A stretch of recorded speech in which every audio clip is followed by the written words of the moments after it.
Hello and welcome to Eyes on Research, the podcast that digests the latest scientific innovations in eye research using simple and understandable terms. I am your host, Thales Guimaraes, medical doctor and clinician scientist at Moorfields Eye Hospital.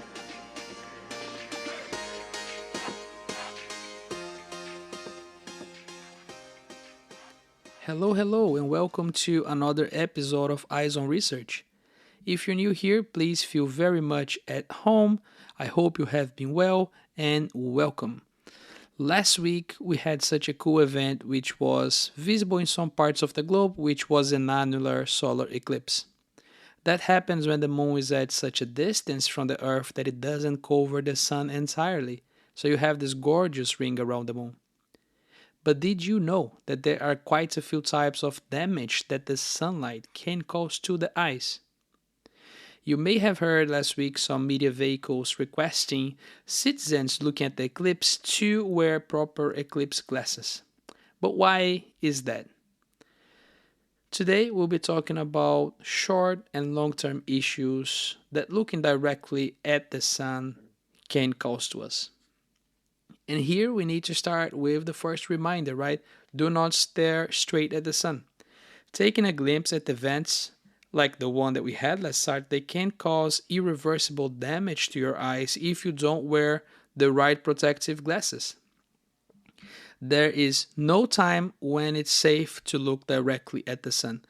I'll say this again, there is no time when it's safe to look directly at the sun. And if you don't want to trust me, trust NASA, because NASA is the one that came up with this, with this specific sentence. And it's true. It does not matter if you're wearing glasses certified for UVA and UVB protection, or if you have polarized lenses. This doesn't really matter for this specific criteria.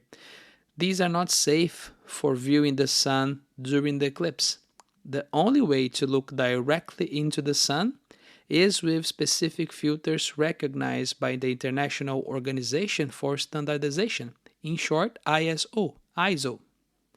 The specific filter you need to get, and get a pen to write this down, it's ISO 12312-2. This is a standard that was put together in 2015 and it was last reviewed and confirmed in 2020. And this applies to all products intended for direct observation of the sun, such as solar eclipse viewing. And that's how we have this universal recommendation that you have seen in the media vehicles last week. Because of their specific use, though, I'm going to say that these glasses are hard to come by and find. But some stores do sell them and you can look that up online.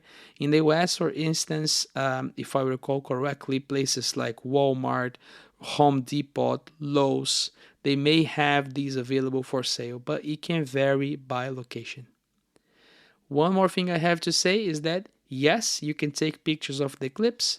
However, special solar filters are needed for cameras as well, similarly to how eclipse glasses are needed to protect eyes. Otherwise, you may break your camera. Right, so now what are the problems that can be caused by direct sun exposure? Let's talk first about the short-term conditions, which are the conditions that may happen immediately after exposure to the sun, and then we'll go for the long-term conditions afterwards. So the first short-term condition is photokeratitis, which is essentially, a sunburn on your eyes. This condition affects the surface layer of the eye, which includes the conjunctiva, which is this clear tissue covering the white part of the eye, and the cornea, which is the biggest lens we have in our eyes in terms of refractive power, in terms of refracting the light to the retina. And the cornea is essentially, this clear window that we have in front of our eyes. So photokeratitis is a word that means inflammation caused by UV rays or by light in the cornea. And it's a damage from UV rays, right? Ultraviolet rays.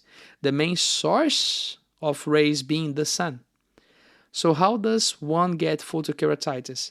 Well, firstly, prolonged exposure to sun, right? But more commonly than that, it can be caused by sun reflection from sand, water, ice, and snow. The last one receiving a specific name is snow blindness, which you may have heard if you come from areas that snow a lot. Also, staring at the sun, such as when we watch a solar eclipse without specific protection, as I said before, proper eclipse glasses, right? One thing to mention here though is that there are also man-made sources of UV light, such as arc welding, right? So, you need to wear proper protection for all of these things as well. The symptoms of photokeratitis are redness, pain, tearing, blurriness, decreased, or should I say increased sensitivity to light, gritty sensation, headaches, amongst others. So quite a few symptoms over there.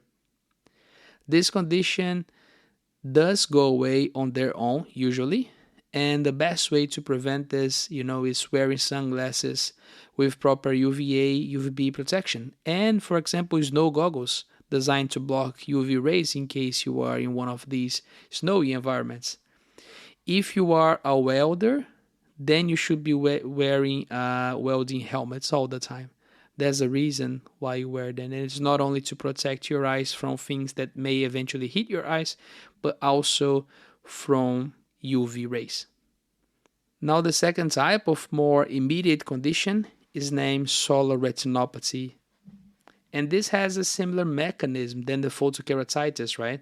Which is this burn that we have in the front part of the eye. Solar retinopathy is the opposite. It's on the back of the eyes. I wouldn't say opposite, but a little bit further down the line of vision. So it's in the back of our eyes, in the retina. It essentially means a photochemical toxicity that results in injury to the retinal tissues, which again is this specific tissue that we have in the back of our eyes, which is necessary for processing of the photons of light and hence crucial for vision. Usually this injury occurs at the more specialized region of our retina, the fovea, which is the part responsible for central vision and fixation. This is commonly associated with sun gazing or eclipse gazing, hence the name solar retinopathy. It often results in deficit in your central vision and also a shadow in the visual field, a blind spot as we call them, or a scotoma if you'd like. There's no treatment for this, so the recovery is spontaneous and occurs over the course of 3 to 6 months after the event. Although, in some cases this recovery may be incomplete and patients may suffer from permanent vision loss. Other things that may cause this as well are, again, welding, laser pointers, operating microscopes with extremely high intensity lights. All of these things can cause this. There's no effective treatment. And, the more significant visual acuity or vision improvement comes between 1 to 6 months after the exposure. Most patients, they do recover vision, but the blind spots in the visual field may become permanent. So, hence, it's important to avoid this type of lesion at all costs. So these two are the most immediate scenarios, right? Which they essentially represent a type of sunburn in your eyes. What about longer term events, right? Let's go there. So unfiltered and prolonged UV exposure can cause cataracts or accelerate its development. Cataracts being a clouding of the lens that usually happens with age, but may happen before expected in people who are not wearing proper UV blocking lenses and have a high exposure to the sun. This is particularly relevant for people who work in direct sunlight, for example, such as fishermen, many of which have cataracts that happen at an early age that you would normally expect. You can see many fishermen having cataract surgery before you would expect, which is around the 60s or 70s in some cases. Cataracts can be removed in a very safe procedure, and a synthetic intraocular lens can be inserted in its places. And this restores vision, So this is a complication that's easily treatable, right? Then you also have pingaculus and pterygium. These are growths on the white part of our eyes due to excessive sun exposure. A pingacula would mainly cause redness, pain, and inflammation. And sometimes we just put patients on anti-inflammatory drops when it inflames, and then it tends to settle, tends to calm down. Whereas the pterygium may grow in the direction of the cornea, right? Which, remember, is the biggest lens that we have in our eyes, and this can negatively impact vision. By the way, pterygium has a more well-known name, surfer's eye, and guess why that is? It's because of prolonged exposure to the sun that the surfers typically have because of their trade, right? Now, pterygium are correctable with surgery as well, and an ophthalmologist can surgically remove it. Although in some cases it may return, right? So there are some recidives of this. There's a possibility of returning, and also lubricant eye drops can be prescribed to reduce the irritation that it may cause. Now, what about cancer, right? We all know that UV exposure can cause skin cancer. Well, guess what? You can also get cancer on your eyelids. Melanoma, for instance, which is a very serious form of cancer, can be deadly and develop in this exact region around the eyes. So protect them at all costs. The last one that is also longer term is macular degeneration. Now, for full disclosure, the impact of UV radiation on the development of age-related macular degeneration is not 100% understood, okay? More definitive studies certainly need to be done, but it's possible that there is a very strong link between UV exposure and macular degeneration. And just to clarify what age-related macular degeneration is, it's an incurable disease, which is also the leading cause of irreversible vision loss in the elderly. So it is a huge social, economic, and political burden. And this is a complex disease, right? It's linked to genetic factors as well as environmental factors. Hence, it is important to reduce as much of the risk coming from environmental factors as possible. And we do have an episode in a few weeks lined up about age-related macular degeneration, so keep posted. So you see, there is indeed plenty of ways, plenty of damage that can be caused by continuous unprotected sun exposure. Some of these are indeed treatable, but others are not. So it's crucial to make sure that we reduce our risk by wearing proper protection. Some of these damage will come short term, right? A few days perhaps after the exposure to the sun, while others will come after many, many years. So, wear proper protection. Make sure that whenever you hear about an eclipse event coming, participate in that, but wear proper eclipse glasses.